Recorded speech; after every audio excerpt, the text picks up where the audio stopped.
আসসালামু আলাইকুম প্রিয় ভিউয়ার্স, প্রিয় বন্ধুরা, আপনাদেরকে জানাচ্ছি শুভেচ্ছা এবং অভিনন্দন। ভিডিওটি না টেনে শেষ পর্যন্ত দেখুন। আরব দেশে নিজকে স্বাবলম্বী করুন। প্রবাস জীবনে নিজকে দক্ষ হিসেবে গড়ে তুলতে আরবি ভাষার বিকল্প নেই। ভিডিওটি ভালো লাগলে সাবস্ক্রাইব করে সঙ্গেই থাকুন। ইয়ামিন ইয়ামিন এর অর্থ ডানে, আমরা বলি ডানে, আরবিতে বলতে হবে ইয়ামিন।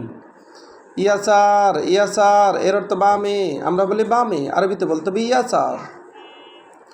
গিদ্দাম গিদ্দাম এর অর্থ সামনে, আমরা বলি সামনে, আরবিতে বলতে হবে গিদ্দাম। গিদ্দাম তার মানে সামনে। অরা এর অর্থ পিছনে, অরা তার মানে পিছনে, আমরা বলি পিছনে, আরবিতে বলতে হবে অরা। ফোক ফোক এর অর্থ উপরে, আমরা বলি উপরে, আরবিতে বলতে হবে ফোক। ফোক তার মানে উপরে।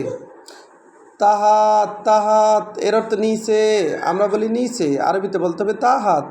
তাহাত তার মানে নিচে, নিচে এর আরবি তাহাত। তাল তাল এর অর্থ আসো, তাল তার মানে আসো, আমরা বলি আসো, আরবিতে বলতে হবে তাল। বাসমা বাসমা এর অর্থ ফিঙ্গারপ্রিন্ট, বাসমা তার মানে ফিঙ্গারপ্রিন্ট।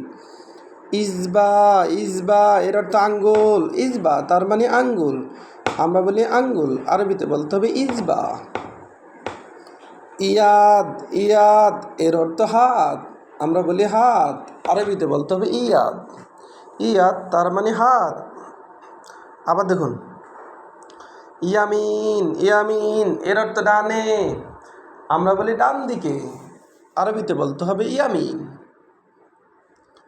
ইয়াচার ইয়াচার এর অর্থ বামে, আমরা বলি বাম দিকে, আরবিতে বলতে হবে ইয়াচার।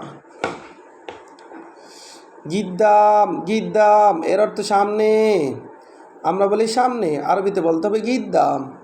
গিদ্দাম তার মানে সামনে। অরা অরা এর অর্থ পিছনে, আমরা বলি পিছনে, আরবিতে বলতে হবে অরা। অরা তার মানে পিছনে। ফোক ফোক এর অর্থ উপরে, আমরা বলি উপরে, আরবিতে বলতে হবে ফোক। ফোক এর অর্থ উপরে। তাহাত তাহাত এর অর্থ নিচে, আমরা বলি নিচে, আরবিতে বলতে হবে তাহাত। তাহাত তার মানে নিচে। তাল তাল এর অর্থ আসো, আমরা বলি আসো, আরবিতে বলতে হবে তাল। বাসমা এর অর্থ ফিঙ্গারপ্রিন্ট, বাসমা এর অর্থ আঙ্গুলের ছাপ বা ফিঙ্গারপ্রিন্ট। ইসবা ইসবা এর অর্থ আঙ্গুল, আমরা বলি আঙ্গুল, আরবিতে বলতে হবে ইসবা। ইসবা এর অর্থ আঙ্গুল।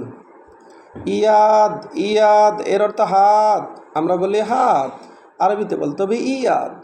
ইয়াদ এর অর্থ হাত। ভিডিওটি ভালো লাগলে অবশ্যই সাবস্ক্রাইব করুন এবং শেয়ার করুন। ভুল হলে ক্ষমা করুন।